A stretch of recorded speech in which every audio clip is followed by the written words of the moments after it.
வணக்கம். இந்த வாரம் ஆல்ரெடி நான் ரிவ்யூ பண்ண 3 படங்களோட சேர்த்து ஆக்கிரமிப்பு, இரவு பறவை, சென்ட்ரல், பாஷா ரீரிலீஸ் இன்னும் சில படங்களும் தமிழில் ரிலீஸ் ஆயிருக்கு.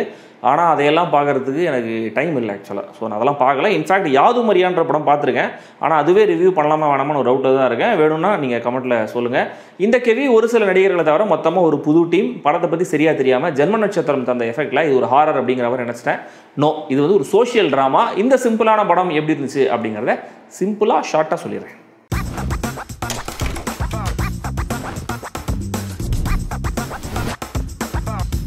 கேவி கொடைக்கானல் மலைப்பகுதியில் இருக்கிற ஒரு சின்ன ஹேம்லெட், அதாவது கிராமத்தை விட ஒரு சின்ன குக்கிராமம் தான் அந்த கேவி. ரோடு, ஹாஸ்பிட்டல் மாதிரி எந்த விதமான அடிப்படை வசதிகளும் இவங்களுக்கு கிடையாது. ஆட்சிக்கு வர யாருமே இந்த கிராமத்தை கண்டுக்காம காலங்காலமாக இந்த மக்களுக்கு இந்த கஷ்டமே பழகிடுது. அந்த கிராமத்தில் இருக்கிற ஒரு கப்பல் தான் ஷீலாவும் ஆதவனும். ஷீலா கர்ப்பமாக இருக்காங்க, எப்போ வேணால் குழந்தை பிறக்கலாம் அப்படிங்கிற மாதிரியான ஒரு சுச்சுவேஷன்.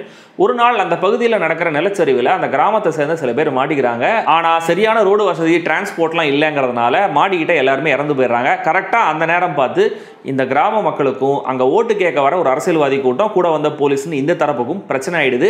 இதில் ஆதவனும் இருக்காரு. இந்த பிரச்சனையில் அவமானப்பட்டதா ஃபீல் பண்ணுறாரு போலீஸ் அதிகாரியான சார்லஸ் வினோத். அவர் ஆதவனை பழிவாங்கணும் அப்படிங்கிற மாதிரி முடிவு பண்ணுறாரு. இதுக்கப்புறம் இந்த கெவிங்கிற கிராமத்தில் என்ன ஆச்சு அப்படிங்கிறது தான் படம். இதை கேட்ட கூட்டம் கரிகலங்கி போச்சு. நிறை மாச கர்ப்பிணியா ஷீலாவுடைய பர்ஃபார்மன்ஸ் மட்டுமே இந்த படத்தில் மற்ற எல்லாருடைய சுமாரான பர்ஃபார்மன்ஸஸுக்கும் ஈடுகட்டுது. இன்டர்வல் பிளாக்கு கொஞ்சம் முன்னாடி ஆரம்பித்து படம் முடிகிற வரைக்கும் இந்த கேரக்டருடைய நிலையை உணர்ந்து எமோஷ்னலான ஒரு போர்ட்ரேலை கொடுத்துருக்காங்க. ஷீலாவுடைய பிரதரா விவேக் மோகனும் நல்லாவே நடிச்சிருக்காரு. சில காட்சிகளே வர ஜாக்கலின், சார்லஸ் வினோத், ஜீவா சுப்பிரமணியன் உள்ளிட்ட நடிகர்கள் டீசன்ட். 2 சீனில் டாக்டராக வர காயத்ரியும் அப்படியே. பட் மற்ற சப்போர்ட்டிங் கேரக்டர்ஸில் கொஞ்சம் ரியலிஸ்டிக்காக இருக்கணும் அப்படின்னு ஊர் மக்களே நடிக்க வச்சிருக்காங்கன்னு நினைக்கிறேன். எனக்கு ஷோராக தெரில. பட் அவங்களுக்கு சரியாக நடிக்க வரலங்கிறதுனால நம்ம சினிமா தான் பார்க்குறோங்கிறத ஞாபகப்படுத்திக்கிட்டே இருக்காங்க. ஆதவன் ஃபிசிக்கலாக நிறைய கஷ்டப்பட்டுருக்காருங்கிறது மட்டும் தெரியுது. படத்தோட தயாரிப்பாளர்கள் ஒருத்தரான ஜெகன் ஜெயசூர்யா தான் இந்த படத்துடைய கேமராமேன். அட்மாஸ்பியரை நம்மளால் ஃபீல் பண்ண முடிகிற அளவுக்கு விஷுவல்ஸ்லாம் ரொம்ப நல்லாவே இருந்தது. மலைப்பாதை, காடு, மொத்தமாக இருட்டு, கையில் வச்சிருக்கிற தீப்பந்தம், டார்ச் லைட், எமர்ஜென்சி லைட்னு இதை வச்சு பெரும்பாலான காட்சிகள் இருந்தாலும் எங்கேயுமே அது உறுத்தலை, தப்பா தெரியல, நல்ல குவாலிட்டியாகவே இருந்துச்சு. பேரலாக 3 இடங்களில் நடக்கிற விஷயங்களை ஹரிகுமரன் எடிட் பண்ணியிருக்கிற விதம் நரேஷனை சுவாரஸ்யமாக்கியிருக்கு. பாலசுப்ரமணியமோட பேக்ரவுண்ட் ஸ்கோர் சட்டிலாக இல்லைனாலுமே கூட எஃபெக்டிவாக இருக்கு. அரசாங்கத்தால், ஆட்சியாளர்களால், சிஸ்டத்தால் ஒதுக்கப்பட்ட மக்கள் கூட்டம் அவங்களுக்கு பிரச்சனை வரும்போது குரல் கொடுத்தா என்ன ஆகுங்கிறத 2 விதமான டிராஜிக்கான ஈவெண்ட்ஸை வச்சு அழுத்தமாக சொல்ல ட்ரை பண்ணியிருக்காரு இயக்குனர் தமிழ் தயாளன். ஒரு நிலப்பரப்பு, அந்த மக்களுடைய வரலாறு, அவங்களுடைய தற்போதைய வாழ்க்கை நிலைன்னு வழக்கத்திலேருந்து விலகி புதுசாக ஒரு விஷயத்தை கையில் எடுத்ததுக்கு இயக்குனர் கண்டிப்பாக பாராட்டலாம். இவருடைய நல்ல டைரக்ஷனுக்கு அடையாளமாக ஒரு பக்கம் அடிப்பட்டவங்கள கரடு முரடான பாதையில் மக்கள் தூக்கிட்டு வரும்போது எதிர்பக்கம் அதே பாதையில் அரசியல்வாதி ஓட்டு கேட்டு வர அந்த சீன், ஷீலாவை காப்பாற்ற அந்த ஊர் மக்கள் எல்லாரும் ஒன்றா சேர்ந்து வர மொமெண்ட்ஸ், ஜாக்கலின் கேரக்டருடைய டிராவல், ஆதவனுடைய ட்ராக்ல ஒரு நல்ல க்ரௌட் ப்ளீசிங் மொமெண்ட், கிளைமேக்ஸில் ஓட்டிங் மிஷின் கொண்டு வர சீன், இதை எல்லாத்தையும் சொல்லலாம்.